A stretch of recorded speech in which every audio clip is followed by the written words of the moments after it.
spare no effort in improving its service quality so that it becomes the industry standard. And we also see that they actually spare a lot of resources in improving and developing the entire ecosystem and the infrastructure as a whole so that it drives demand for services. So when it comes to the innovation technology industry, for the electrical vehicle batteries company to survive and stay competitive in this industry, it's very important to first collaborate with its partner to extend and betterment of its quality of services. And other point is that it spare no effort in improving the entire infrastructure so they drive demand for this product. A very good morning to you all. We are Team HKUS team. My name is Ryan, and I'm joined today with my colleagues, Colin, Chelsea, and Sophia. We are extremely proud to present to you today the collaborate and co-develop strategy for the electrical vehicle battery companies. So what exactly we meant by this? This means two things. For collaborate, it means that your company needs to collaborate with the supply chain partners and research institutions so that it can improve for this battery technology in both the efficiency and a lot of different criteria. For co-develop, it implies that your company should co-develop the business ecosystem through partnering with different kind of manufacturers and with the electricity companies in some of the key areas so that it improve the entire infrastructure and ecosystem for the end users. But before moving on to our strategy, let's take a step back and see the overview of your company. Your company today is clearly the leading rechargeable battery manufacturer, and it offers two of the service offerings. Number one is the battery product. Number two is the energy storage service. And we identify there are threefold of strength that of your company presents. Number one is that you have very strong R&D capabilities, and it comes also with the manufacturing capability. Number two and three actually relates to the relationship that you have with both the upstream supplier for the raw material, and then you have a well-established relationship with the dealers as well as some of the EV companies that manufacturing cars. For the competition that we identify of the industry of battery as a whole is actually quite even market share shared by three dominant players by Samsung, LG, and Panasonic.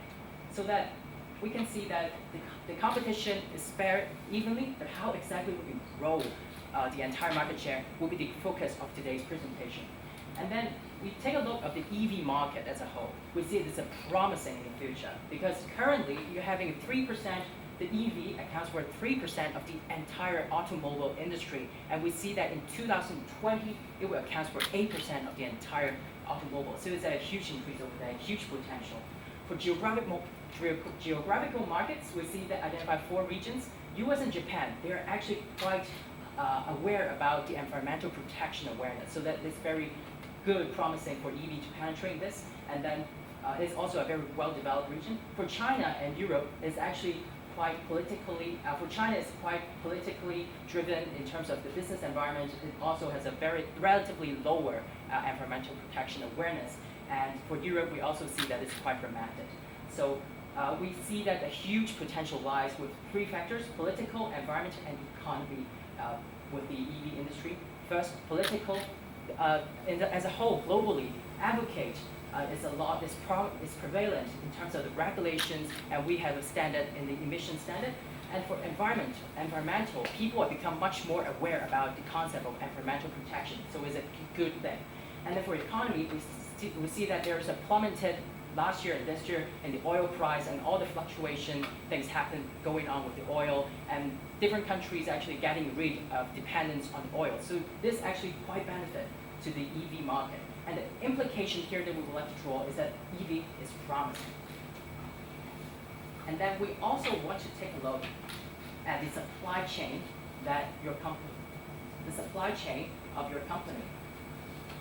Sorry about that. Supply chain of your company. So it consists of a few things. Number one is the suppliers of the entire chemical providers for you to manufacture different of the batteries, and then as a manufacturer, as a battery, you stand on number 2 on the value chain, and then you partner with different kind of dealers and manufacturer and the EV vehicles, and then distribute to the customer. And then we identify a number of key challenges here presents. As a supplier, having the role of supplier, you're seeing the declining price of your product because the competition and technology advancement drive a lower margin of your business, so it cannot sustain in the long run if you're continuing in this kind of volume of business. Number two is that we see for the manufacturer of cars, a lower sale is resulted. And number three is that there's a breakthrough of technological breakthrough because there are a lot of different aspects we need to care about. For a customer, we see that there's a limited infrastructure, that the charging station is not as prevalent as oil stations. So this is a key challenge. Number two is that there's a high purchasing price because our product is still quite higher than the traditional cost, so it poses a challenge for them. And then we look into some of the areas that we can, a key implication is that limited technology breakthrough offered from our side cannot help drive customer demand, and for a customer, because the low sales resulted because of their preference, also lower our incentive of our product offerings. So what is the implication here is that the key success factor of the EV market is due to twofold. Number one is to improve the entire infrastructure. Number two is to improve our offerings in terms of technology. So the key question today is how you can play a better role, more significant role in developing ecosystem and to become the industry standard in the EV battery market. So the two strategies that we present to you today is collaborate and develop. For collaborate, it's short-term oriented. You utilize your supply chain management and supply chain modification to improve your battery technology. And long-term, to co-develop. We co-develop the entire infrastructure to drive demand and sales of the EV. So the objective is to arrive at a full-win situation in both environment, your partners, your customers, and your company. So this is going to achieve in 5 years time frame. So let me pass the time to Chelsea to talk more about our first strategy. Thank you very much, Ryan. So now I'm going to walk you through our first strategy called the Collaborate strategy, with the objective of improving the rechargeable battery capabilities of your company, as well as reducing the cost, since we understand that price is definitely a very important factor when customers decide whether to adopt the rechargeable battery. And our strategy comes in three folds. First of all, we want to explore partnership and collaboration opportunities to improve our technical capabilities. Second of all, we want to improve our manufacturing process so that we can drive down the cost and keep price competitive. Third of all, while we are driving down the cost, we also understand that quality and safety is very important in terms of rechargeable battery and the electrical vehicles. So we see that maintaining the differentiation in terms of quality and safety is very important for your company. So let me further elaborate on our first tactic in terms of exploring partnership and collaboration. The current problem that we see is that there are a lot of limitations in terms of technological capabilities that we see in terms of rechargeable battery functions. There's problems of durability, safety, as well as the quality, which is also very prevalent in terms of limitations. Second of all, we see that the problem is it's very difficult to achieve technological breakthrough on our own. So therefore, our team's strategy for you would be to explore partnership and collaboration opportunities with three criteria in mind when you seek for partnership. First of all, you want to find partners that have research and development capabilities in terms of their talents as well as their quality of research. Second of all, they also have to be reputable in terms of this arena because we are collaborating and actually having different partnerships with these companies. So we see that we couldn't undermine our company's success and our reputation. And third of all, we want to have aligned incentives that they also have an interest in developing the electrical vehicle market, and they see the potential of having an industry standard and having a bigger pie. So the possible partners that we see here are research institutions, for example, different leading universities that are also starting their research in terms of electrical vehicles. Second of all, we can also seek possible partnership with different rechargeable battery manufacturers, the other players in the market, if they also have an interest in developing the whole ecosystem and developing a larger pie for the whole market. The impact of this strategy is to solve the existing technical obstacles, for example, the durability, the safety, and the quality issues that we see in terms of technical capabilities in rechargeable battery. Yes. Second of all, we understand that price is a very big concern in terms of rechargeable battery because 50% of the whole automobile cost comes from the rechargeable battery right now. And therefore, your company needs to drive continuous improvement in your manufacturing processes to reduce the cost. There are two ways that we can do it. First of all, we can seek manufacturing facilities in cheaper locations. For example, after we secure different deals with the leading, with the larger automobile players, for example in China, we can then establish different manufacturing facilities near to them so that we can reduce the transportation cost of our rechargeable battery, as well as enjoy the lower cost of talents. We can also benefit from economies of scale after we secure these contracts and deals with the large players, which will have a larger revenue and a larger sales. Second of all, we also see the potential of us as a leading manufacturer in rechargeable battery to collaborate with our upstream raw material suppliers through fixed price contracts so as to establish a good relationship, and they will supply raw materials to us at a competitive price. The impact of this is to reduce the cost and to reduce the price of rechargeable battery in the market so as to drive the sales and increase the adoption of rechargeable battery. Last of all, while your company is seeking to reduce the cost, we see that differentiation in terms of quality and safety of your battery is also very important. And therefore, we will have two ways that you can actually improve your quality and safety. First of all, we can establish different research and innovation centers to invest in research and development. For example, our first strategy aims to collaborate with different research partners or institutions. So if this partnership is long-lasting and very secure, and you see the potential in the partnership, we can also establish different research and innovation centers focusing on how to develop the quality as well as safety of the rechargeable battery. Second of all, we understand that quality control system is also very important, and transparency is key in terms of this quality control. There are three layers that we see in terms of top management, employees, as well as customers. From top management to employees, we see that the management actually has a set of very stringent regulations and policies and a close monitoring in terms of seeing how they're in terms of quality control.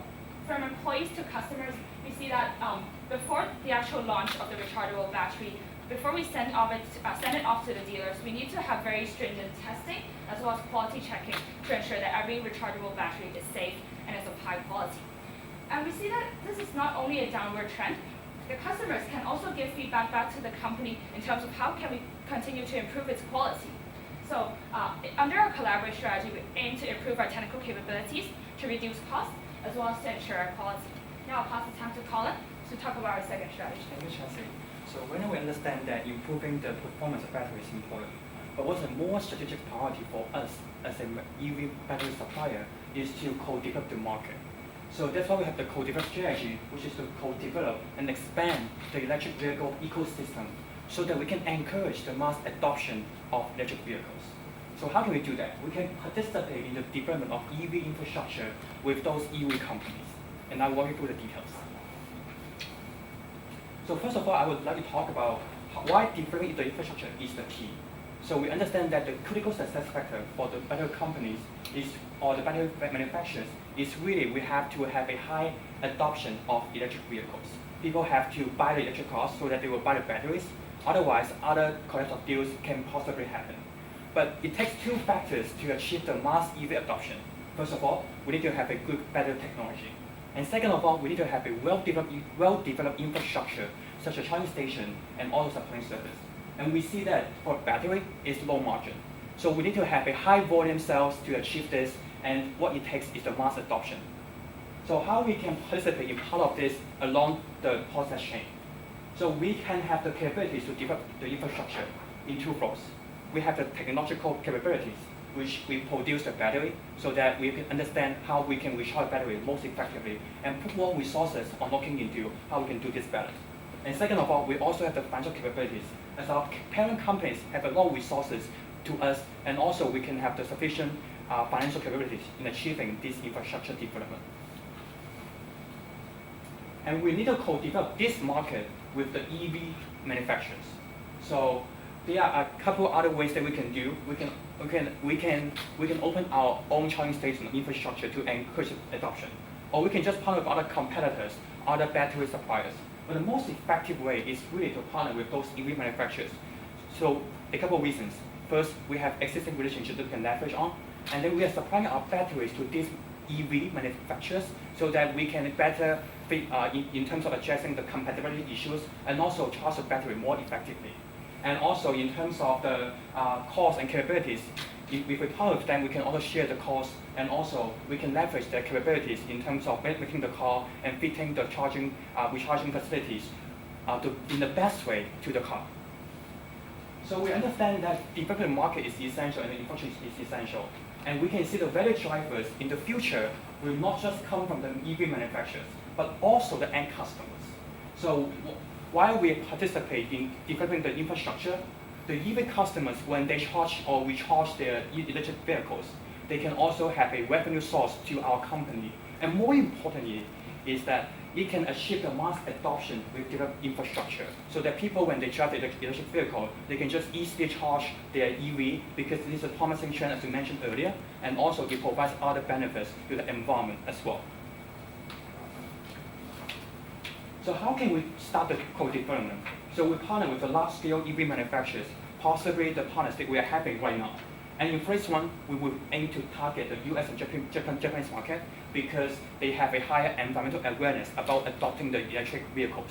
So if they have well-developed infrastructure, it's more likely for these type of customers to actually use the electric vehicles, so that we can share a bigger pie. And in the future, we are also looking into entering the China and the Europe market in longer time. So some key implementation issues will be how we should spend more resources and how we develop the recharging technology, so that they can recharge the car faster and more so effectively. And the partnership format is also some of the considerations when we enter different markets. We probably will use either JV or strategic alliance. And also the division of labor in terms of roles and responsibilities will also be different. And probably we'll be focusing on how we can develop a better charging technology, while the partners will share the cost and also fix the compatibility issues. And right now, I'll pass on the time to Sophia to talk about the financial impacts and also the implications. With our strategy, collaborate and co-develop. With collaborate, we aim to partner with research institutions or leading EV manufacturers to collaborate to build the technology for future EV market, especially the battery. With co-develop, we aim to establish the ecosystem to promote EV trend. With our strategy, we aim at 4-win situations. The environment, because we use electric vehicle, which reduce the pollutions. And with our customers, because there will be lower costs. Our partners, institution research, as well as some of the EV manufacturers, as also us. That would be the 4-win situations that we created with our strategy. And some of the key indicators to measure our success, including the number of research centers we established, and also the number of charging stations in 2 years' time. In terms of the financial impact that we created, we aim to capture, to maintain the base scenario, the industry rise. That would be like around 6% growth per annum. And then our strategies can create an incremental revenue of 2% per annum. And some of the revenue that we projected, that would be the premium price because of the well-established network that we provided. And also some of the costs that R&D that we will produce. So the profit, they decrease the red line over there. They would decrease in the first few years and then increase the year later.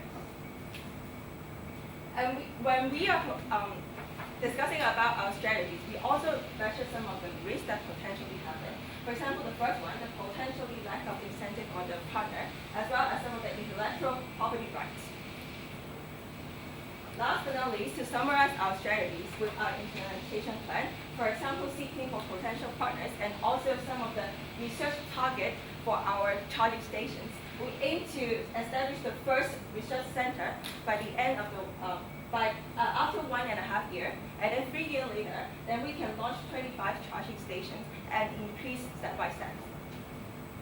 So when it comes to the innovation technology and improve human lives like electrical vehicles today, we see that it's important to collaborate with leading institutions so that we can improve our quality of offerings. It's also very important for us to co-develop and to maintain an infrastructure that can better the usage and user experience and the prevalence of the adoption of our product. So we have presented to you to collaborate and to co-develop strategy, and we will be hoping to answer your Q&A in the first section. Thank you very much, ladies and gentlemen. Thank you.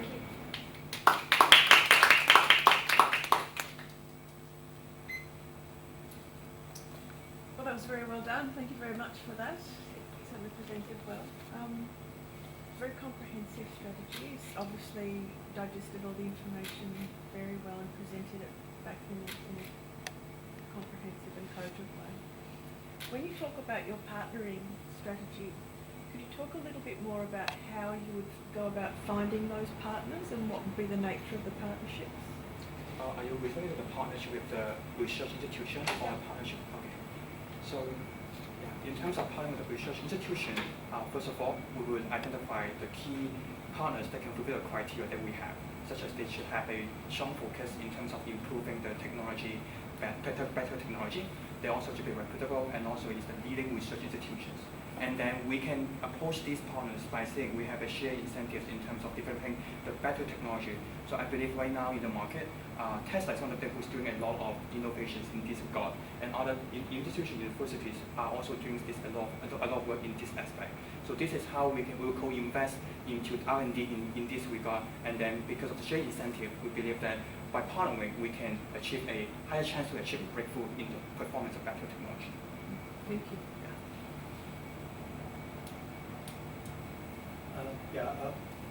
Great job, guys. I have a quick question for you.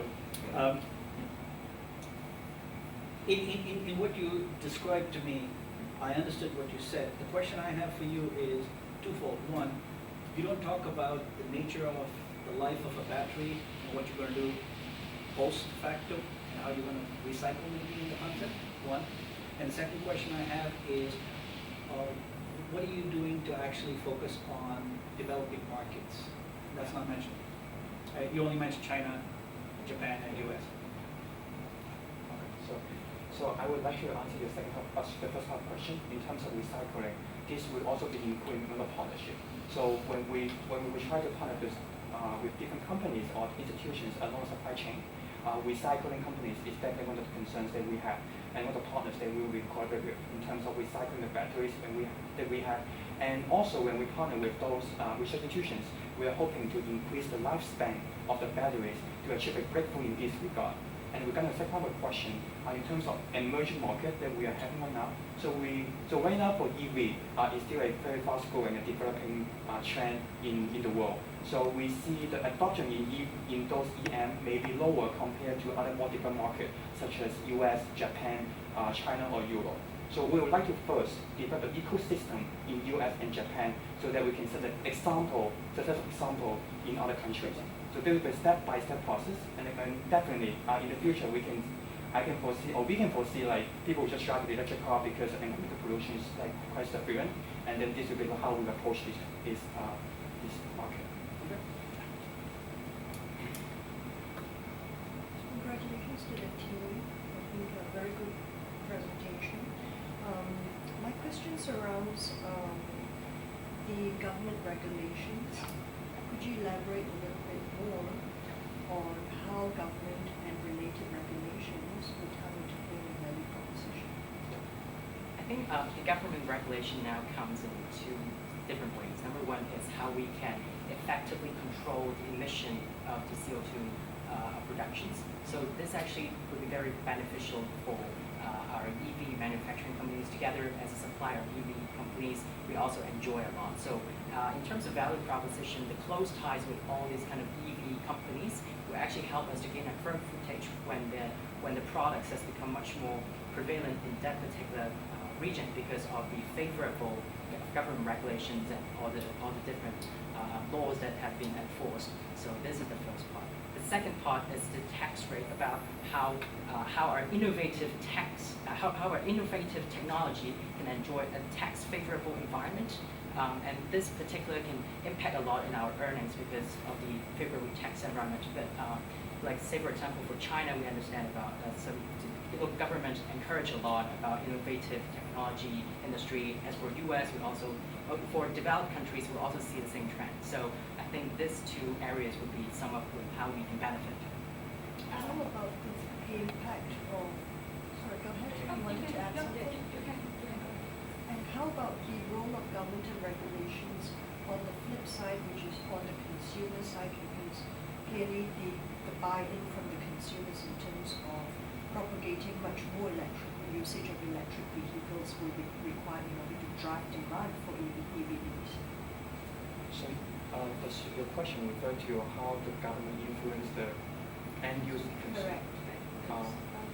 I think for some of the policy that they adopted, maybe lower tax rate when they are buying electrical vehicle cars instead of the traditional automotive. That's some of the policy that we observe in China, for example. That's lower tax rate, so that people can pay less in order to to use the car. Yeah, just want to add on. So we see a lot of favorable trends for the government, which encourage the adoption of the electric car. But also we also see the concerns that the government may have in terms of the quality of the battery. So that's why we spend a lot of time talking about how we are going to effectively control the quality of the battery to make sure that it meets the international standard, and also we can incorporate it better in the electric vehicle. In your mind, do you think that the rate of, what is more important, the rate of R&D development or the rate of changes in government regulation in order to drive this forward? I think it actually comes in two ways. Both is absolutely right. I think for government to top level, it needs to encourage that environmental protection is a very imminent issue, and this through conveying this message through some of the favorable policies around the region. So this actually can drive the demand. As for R&D, is in terms, this is the macro level. As for kind of micro level, how we compete with our counterparts is by offering a much more, we're having a stronger R&D capability and improved quality in terms of service offerings. So it's actually two layers, and we believe both are important to drive demand. But currently, we see a lot of favorable government policies in terms of encouraging the use of the electric car. So when we see the government favor us in terms of encouraging customers to use electric car, so what it comes down to is really how we will be able to provide better performance of battery, so that we have to spend a lot of resources on R&D. So if in this context, right now at this moment, I would say R&D may be slightly important since the government is already supporting us. Do you see any other factors that you could consider? It's a very competitive industry and a very crucial time of its development. Yeah. What other factors besides government and R&D could you consider to help get into the market earlier? So it's a question about how we can, what are the factors that we can think of in terms of how we can encourage the adoption of the electric car? A number of ways. So the most obvious way, or the most direct way, is the design of the cars. So this is actually cannot be done by our side, but we can actually partner with some of the leading manufacturers in the EV, say like Piaggio or even like Tesla. And there's a clear explanation that currently Hong Kong is having more Model S of the entire Tesla, and this is because of the exterior design together with the tax reduction that the Hong Kong government is offering. So some of the government factors together with the design, and most importantly is the efficiency of the car and the quality and things like that. So these are the factors that some. One more factor that we see is the infrastructure, because one of the reasons that a lot of customers do not want to use or did not highly adopt electrical vehicles right now, it's apart from the price, apart from the quality that they're not sure of, it's also about the infrastructure, because currently they do not have a lot of charging stations that they have around. It's not as prevalent as the petroleum or oil stations or gas stations that we see around the city. And so the infrastructure we see is a very important step, and therefore in our strategy today we also aim to develop the infrastructure and to use the infrastructure to make electrical vehicles more prevalent in the economy right now. Can I just ask one more question? Looking upstream from the notion of development, as technology improves, what have you thought of in terms of value chain, and how, as technology improves or does not, how does your production chain evolve along with the process of 1 million cars that are being sold in the US or Japan, as they are talking about? So the question comes is how the evolution of supply chain changes when. How are you going to manage that component of the evolution that is taking place, which is happening at a much faster pace than traditional cars? How are you going to evolve that into your supply chain dynamics? So I would give it a couple of ways. So first of all, we see there's a very fast changing technological improvement, like every single day.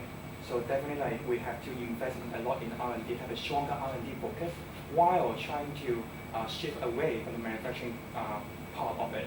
So we want to, in long run, we want to have a heavier focus on us as a battery designer so that we can cope the change sufficiently and efficiently.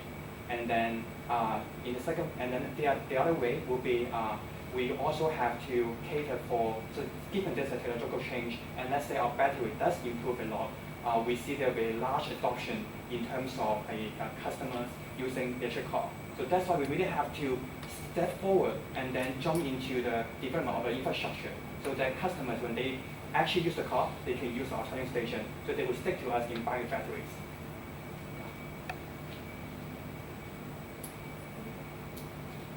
No more questions from me? I'm good. Good job. Thank you, team Hong Kong University of Science and Technology. Thank you.